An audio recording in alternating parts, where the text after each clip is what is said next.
Bible is a living story. It is a tale of good and evil, love and hate, slavery and freedom, and above all, the worship of one God.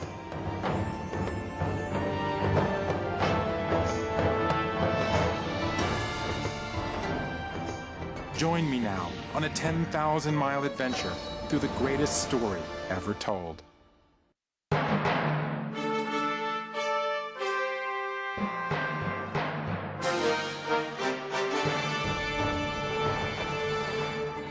I wanted to experience the Bible in the land where it was born. Are you saying that the Bible is saying that this is the Garden of Eden? I wanted to walk in the footsteps of its characters, to follow the paths they took in developing a relationship with God. What you found indicates that the ark came to rest on this mountain. Yes. In my journey, I sought the answers to the Bible's eternal questions, in the locations where they were first asked. I'm a man of the desert. Well, I'm a man of the map, and the map doesn't know where we are. Well, map is not detailed enough. Just trust me.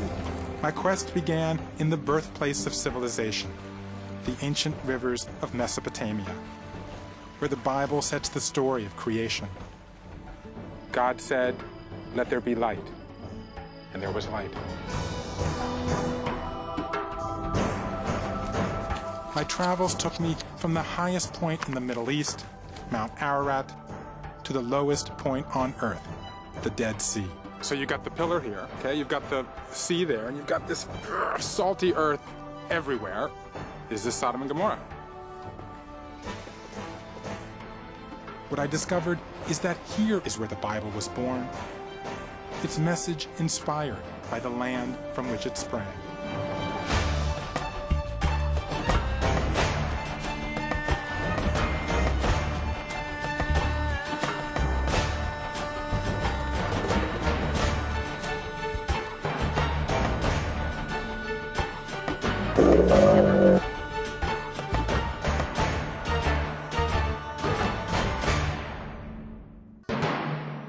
These stories are only the beginning of our journey.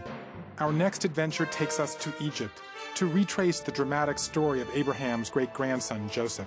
The killing of the firstborn son, what caused that? And his powerful dreams and visions. Into the great Nile Basin, where among its reeds and shallow waters begins the story of one of the Bible's greatest figures. It's the next chapter in the greatest story ever told.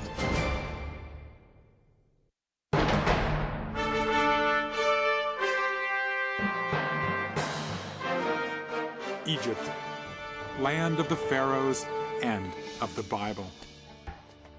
Some of the greatest stories in the Bible were set in this ancient empire. As I continued my journey walking the Bible, I followed Joseph's path to Egypt when he was sold by his brothers into bondage. Long before Rome, all roads led to Egypt. In a wonderful rags-to-riches story, Joseph becomes the most powerful advisor to the Pharaoh. He says, "No, I'm not going to tell you. God will see to Pharaoh's welfare." My journey took me from the temple of Karnak to the royal tombs in the Valley of the Kings. I discovered how ancient Egyptian culture influenced the Israelites' lives and even their deaths. So it's almost like you can draw a direct connection between these hieroglyphs on the wall and what's in this book. Yeah. The story of the Israelites in Egypt took me to the shallow waters of the Nile, where baby Moses was rescued by the Pharaoh's daughter. I searched for answers to some of the mysteries of their life under tyranny. I followed the epic-making exodus that still speaks to all oppressed people. And I explored the route the Israelites might have taken out of slavery into freedom.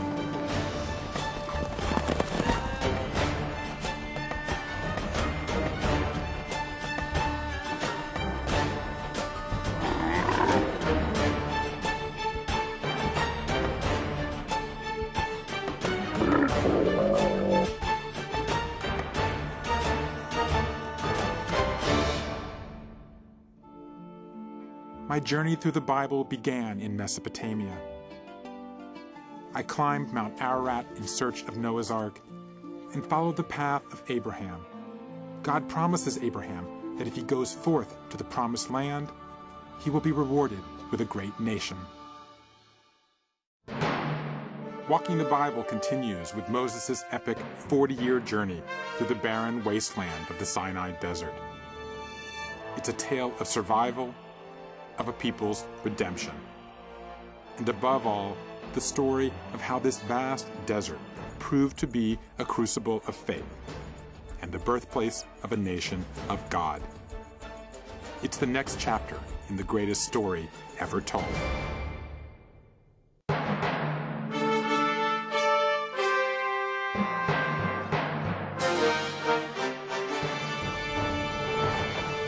My journey through the Bible brought me to the Sinai, the desert that the book of Deuteronomy calls a great and terrible wilderness.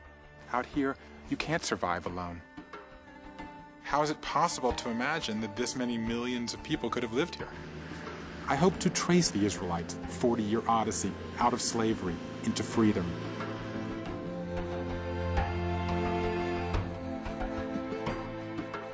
There are three possible routes the Israelites could have taken through the desert.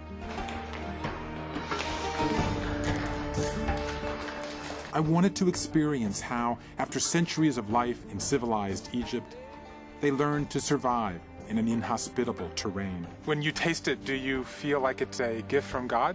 Instead of a wasteland, I found a stark beauty that cleanses the soul and nourishes the spirit. I think I'm now a desert person, I just never realized it.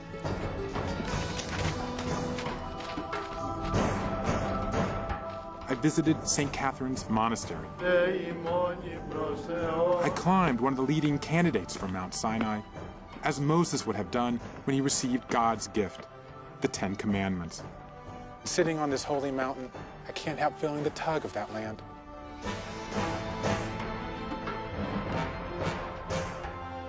That's the poetic twist at the end of the 5 books. The land is not the destination.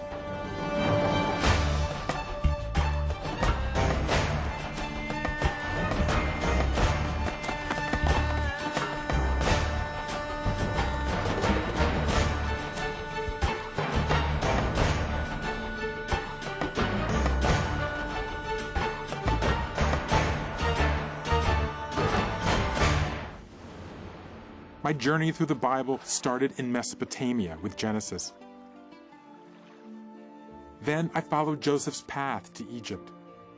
From the shallow waters of the Nile to the great temples of Egypt, I explored the story of Moses and his struggle toward freedom. So Moses, the servant of the Lord, died there in the land of Moab, according to the word of the Lord. Since then, there has not arisen in Israel a prophet like Moses, whom the Lord knew face to face.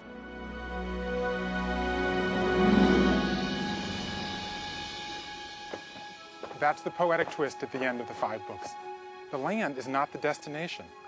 The destination is the place where humans live in concert with the divine.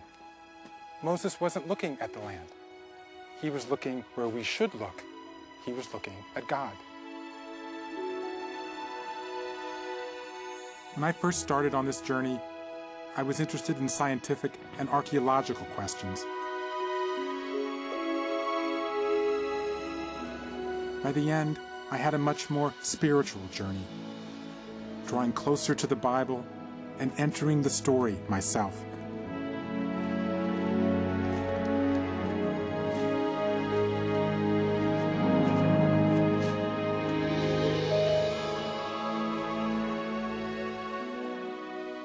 In the end, I had reached the destination that the 5 books of Moses, at least, may have intended all along. I had reached the promised land, Israel, the place where one strives with God.